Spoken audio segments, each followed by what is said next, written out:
Kisah Para Rasul 16. Timotius turut serta dengan Paulus. Ayat yang pertama, Paulus datang juga ke Derbe dan ke Listra. Di situ ada seorang murid bernama Timotius. Ibunya adalah seorang Yahudi dan telah menjadi percaya, sedangkan ayahnya seorang Yunani. Ayat yang kedua, Timotius ini dikenal baik oleh saudara-saudara di Listra dan di Ikonium. Ayat yang ketiga, dan Paulus mau supaya dia menyertainya dalam perjalanan. Paulus menyunatkan dia karena orang-orang Yahudi di daerah itu, sebab setiap orang tahu bahwa bapaknya adalah orang Yunani. Paulus menyeberang ke Makedonia. Ayat yang keempat, dalam perjalanan keliling dari kota ke kota, Paulus dan Silas menyampaikan keputusan-keputusan yang diambil para rasul dan para penatua Yerusalem dengan pesan supaya jemaat-jemaat menurutinya.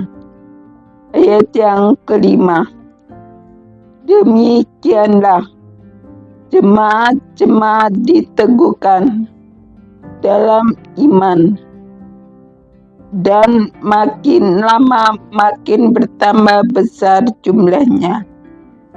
Ayat yang keenam, mereka melintasi tanah Frigia dan tanah Galatia karena Roh Kudus mencegah mereka untuk memberitakan Injil di Asia. Ayat yang ketujuh, dan setibanya di Misia, mereka mencoba masuk ke daerah Bithnia, tetapi Roh Yesus tidak mengizinkan mereka.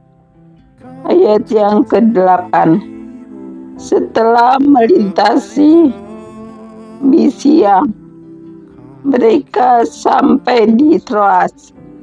Ayat yang ke-9, pada malam harinya tampaklah oleh Paulus suatu penglihatan. Ada seorang Makedonia berdiri di situ dan berseru kepadanya. Katanya, menyeberanglah kemari dan tolonglah kami.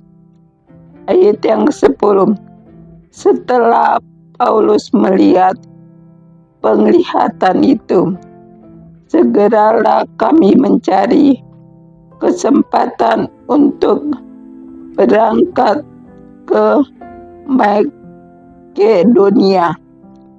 Karena dari penglihatan itu, kami menarik kesimpulan bahwa Allah telah memanggil kami untuk memberitakan Injil kepada orang-orang di sana. Ayat yang ke-11, lalu kami bertolak dari Troas dan langsung berlayar ke Samotrake, dan keesokan harinya tibalah kami di Neapolis.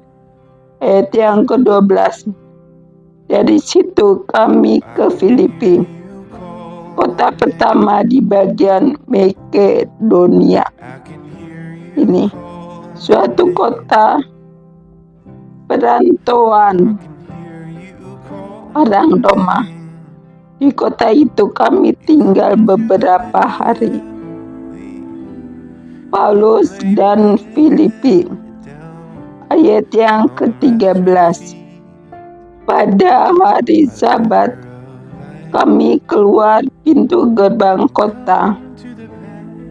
Kami menyusur ke tepi sungai dan menemukan tempat sembahyang Yahudi yang sudah kami duga ada di situ.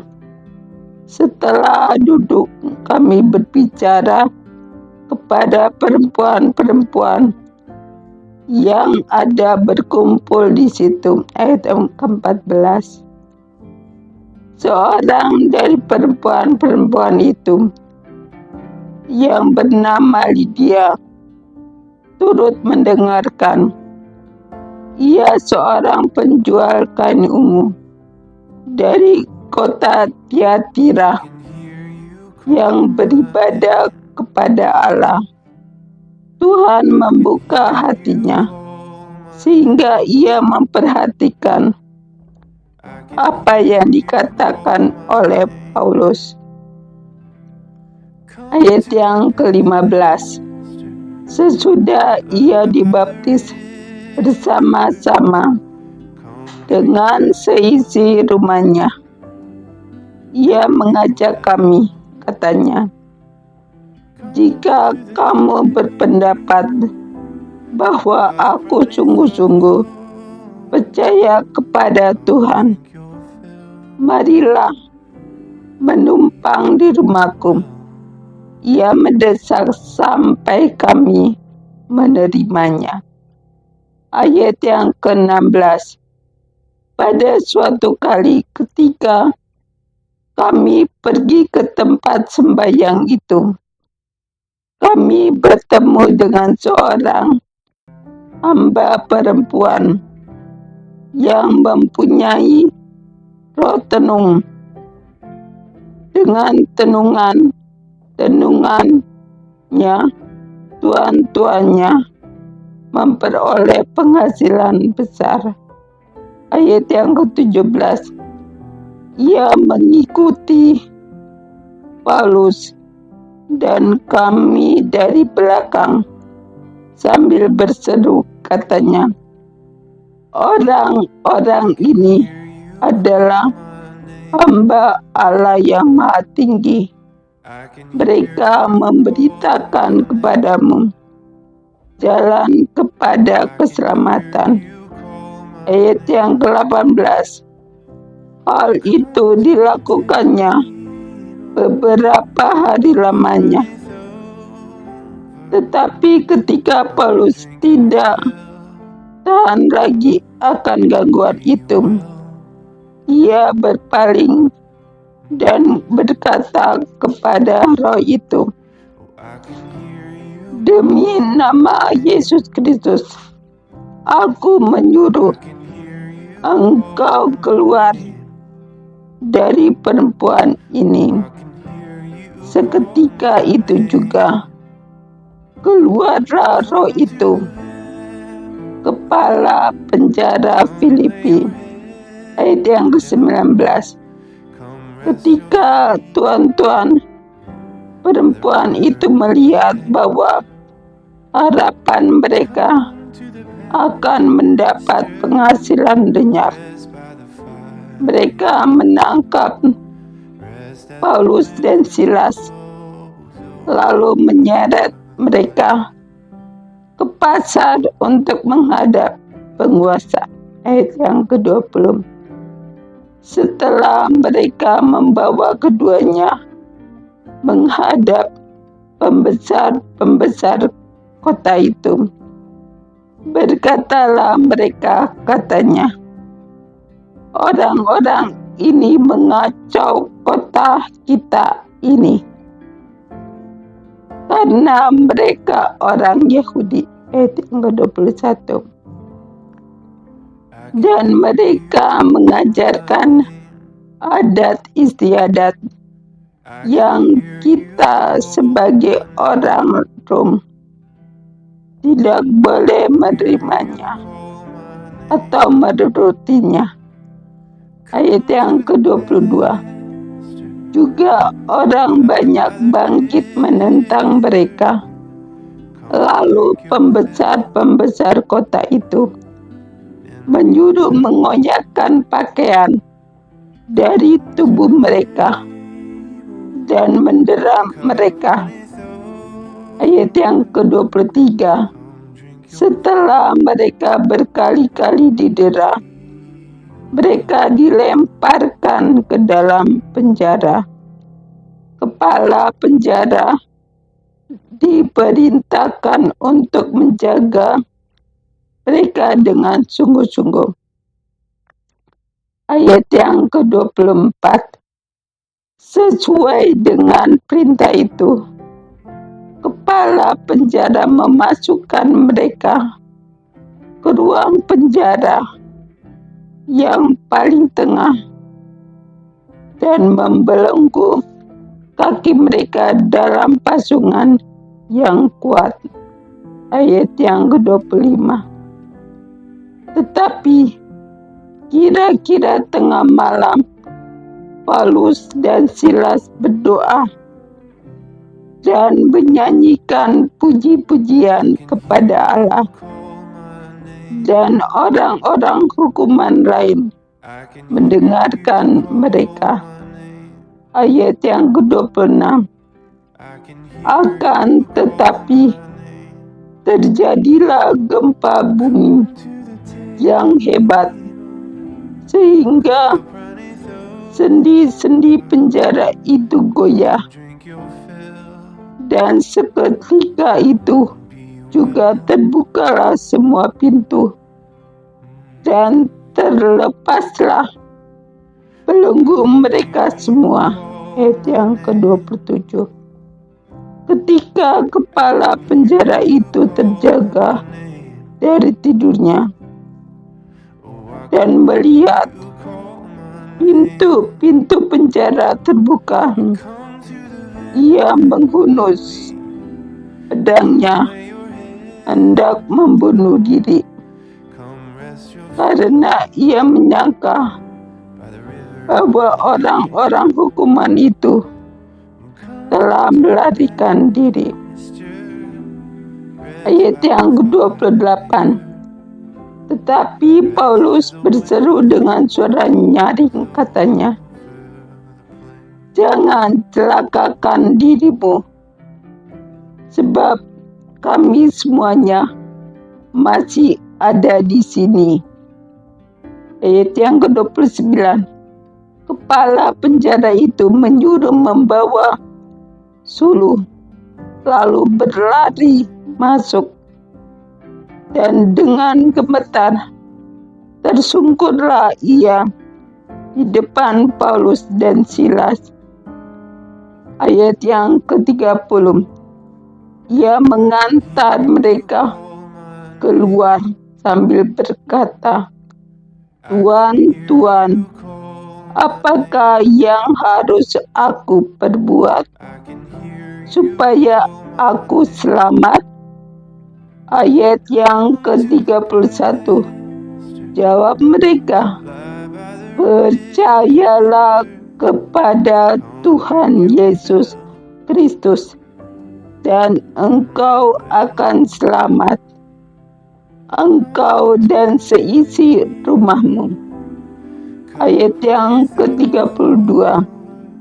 Lalu mereka memberitakan firman Tuhan kepadanya dan kepada semua orang yang ada di rumahnya.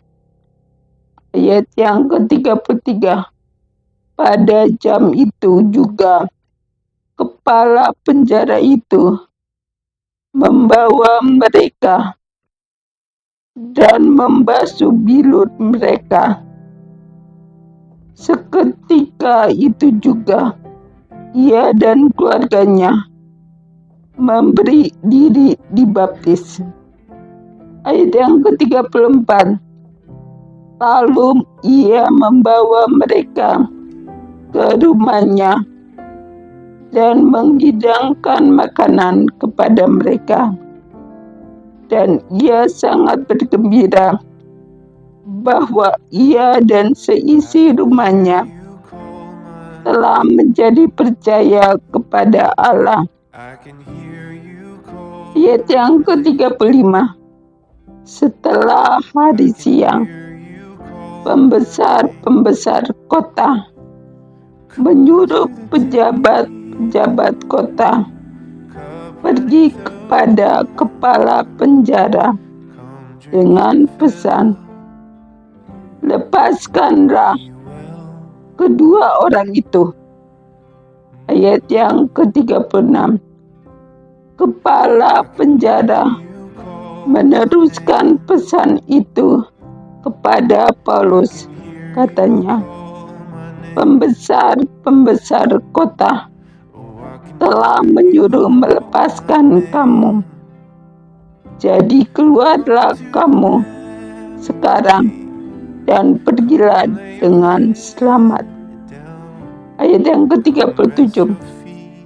Tetapi Paulus berkata kepada orang-orang itu, tanpa diadili, mereka telah menderam kami, warga negara Roma, di muka umum, lalu melemparkan kami ke dalam penjara. Sekarang mereka mau mengeluarkan kami dengan diam-diam. Tidak mungkin demikian. Biarlah mereka datang sendiri dan membawa kami keluar.